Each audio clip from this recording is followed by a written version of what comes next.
And I don't know, it was as he was talking and he was explaining, it started making sense what happens after the death of a body.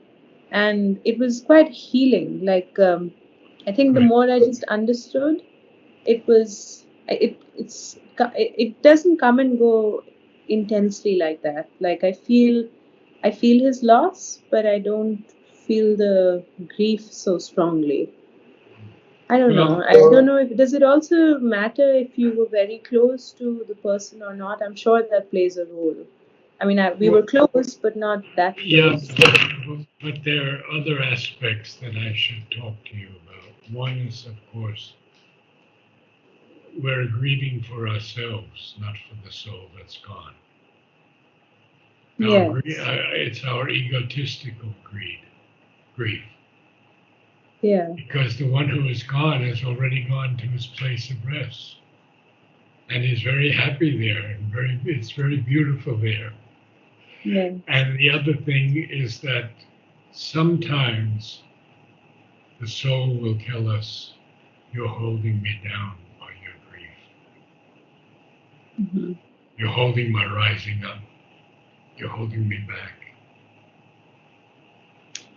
That must be problem. Is that problematic though? Because I mean, everyone grieves, Not for and every. Well, that's the problem. Everyone grieves, and so everyone probably slows down the progress of the soul to its resting place.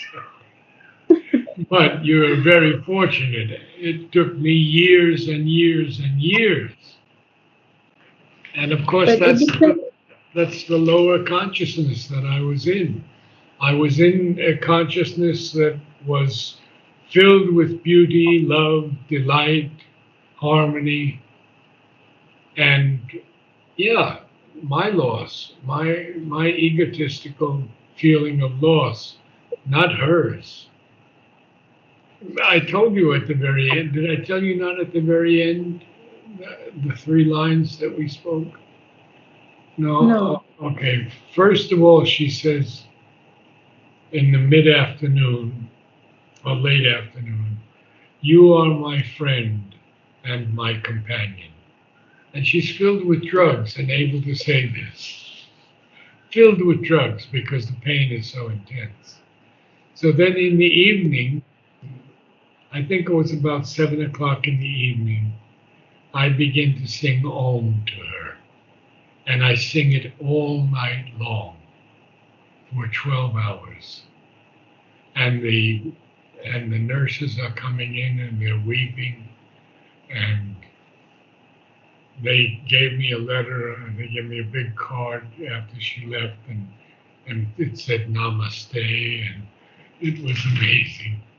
Anyway, the, the morning approaches, and I can see that she's about to leave her body. And I say to her, "I am praying to Sri Aurobindo and Mother for you." And in that soft, soft voice, she says, "I am too." And I say, "You are?" And she smiles the last smile at me and she says, "Of course. That's how we have to go. When we have to go, that would be the way to go." Yeah. Totally absorbed in their consciousness. So then passes some years when this poetry is coming down, and it's poems to Mary Helen, basically. But it's negative. It's sad. There's tremendous grief. I'm not able to get out of it. Only now, 20 something years later, I'm out of it. But, well, okay. So now you know a little bit more about our grief and our suffering, and not the soul's suffering.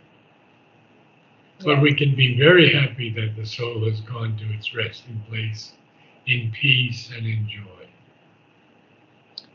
And yeah, and very objectively, when, as I explained what happens and you see it, You understand, and then you say, but then why do we cry? Why all this grief? But there is a sense of loss. There's that feeling of loss, which you, or like human regret. Like, I wish I had called him a bit more than I did. I wish I had. Those sort of things remain, and And they're all personal, egotistical regrets. yes, yes. Unfortunately, it always comes down to that. Um, Okay, let us begin because I have one more student and then. the great who came to save the suffering world and rescue out of time's shadow and the law, must pass beneath the yoke of grief and pain. They are caught by the wheel that they had hoped to break. On their shoulders they must bear man's load of fate. So, Sri Aurobindo is talking here about himself and mother, the great are the avatars who came to save this suffering world. What did they come for? They came to rescue out of time's shadow and the law. But you see, the law on our plane of existence is a totally different law than if we go to the next stage of realization, which begins with the higher mind, as I've told you, illumined and intuitive mind. And then there's the third stage, the supermind, the overmind, and then there's the fourth stage, the supermind. So every avatar who comes to Earth has to suffer because he has to take the human form, or no one would recognize him and his work could not be done. He has to show that humanly it is possible. So he has to pass, or she has to pass, beneath the yoke of grief and pain. And there's a semicolon after that, and he says, they are caught by the wheel they had hoped to break. Wow. He says in Essays Divine and Human, the infinite pauses always in the finite. The finite arrives always in the infinite. So even though the divine has to take birth in the finite, he is not bound to taking any birth. He is free of all birth. It is we who have to take birth again and again until we're united with the divine. He's already the divine. Are you there with me? Okay. But he is still caught by the wheel that they hope to break. So here's what Sri Aurobindo says. He says, this is the wheel that circles forever through time and eternity. Essays Divine and Human. Then Essays in Philosophy and Yoga, he says, whether we take the modern scientific or the ancient Hindu standpoint, the progress of humanity is a fact. The wheel of Brahma rotates forever, but it does not turn in the same place. Its rotations carry it forward. And so that's when Mother said to me, one must know how to move from consciousness to consciousness.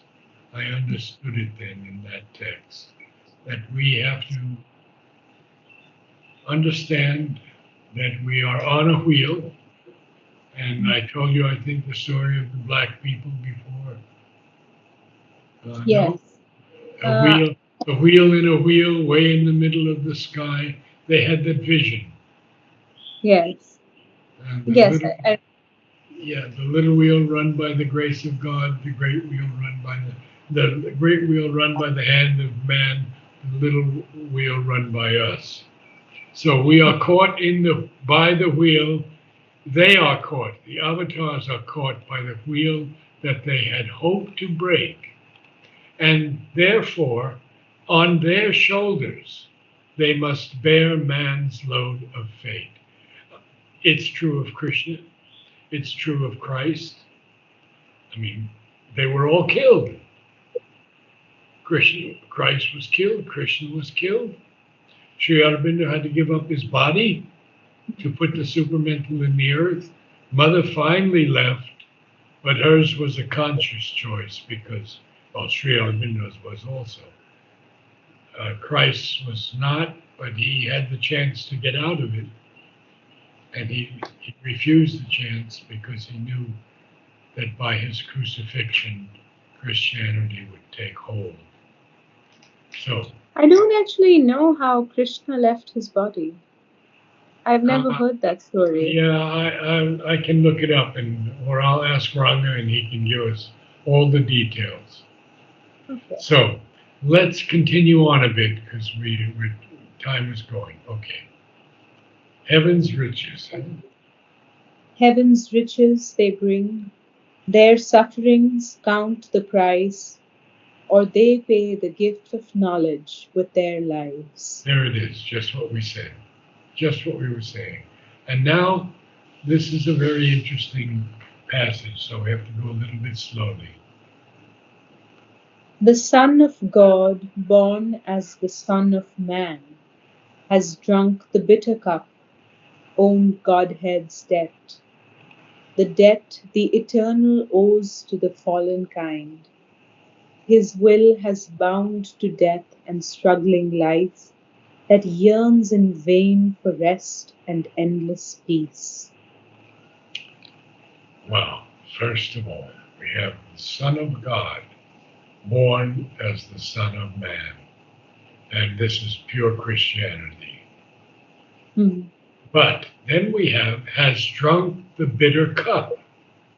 What is the bitter cup? I don't know. It was a cup of hemlock, Poison?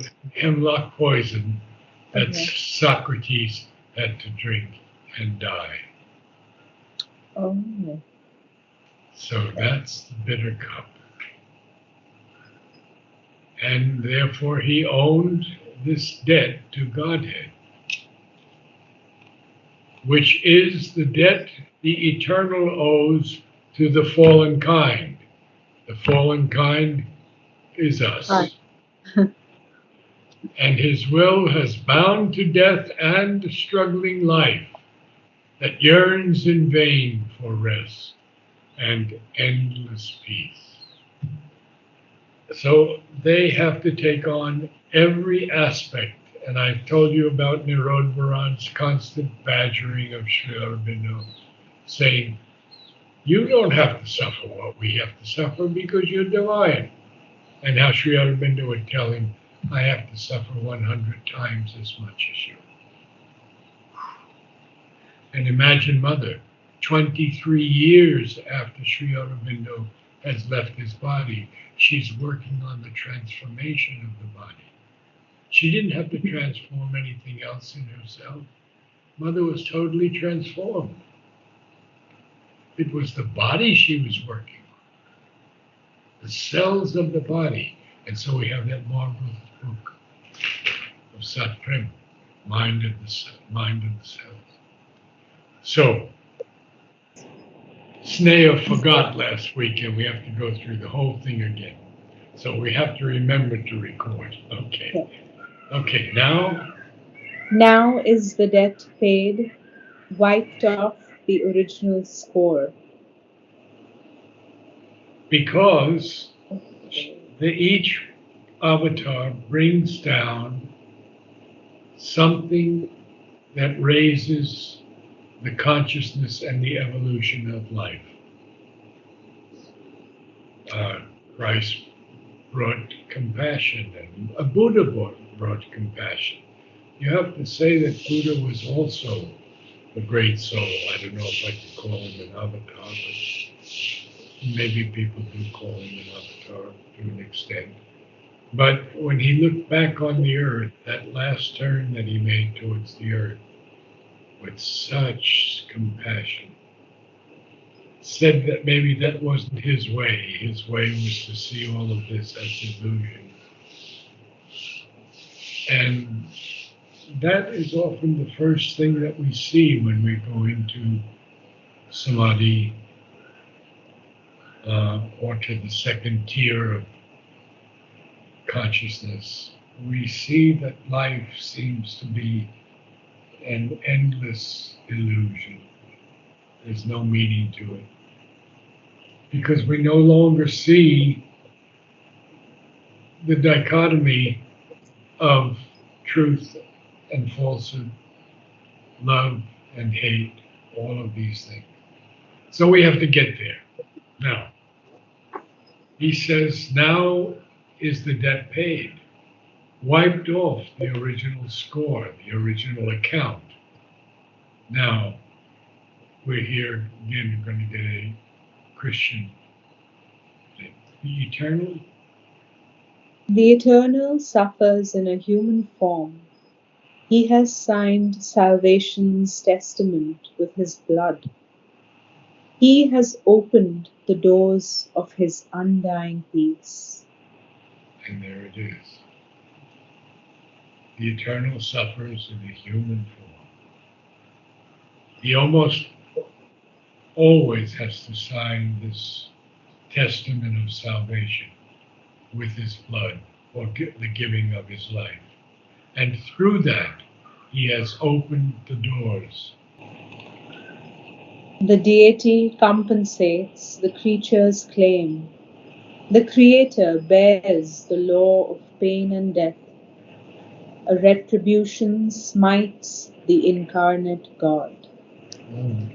This retribution is a strong word. It's a punishment for wrong. And the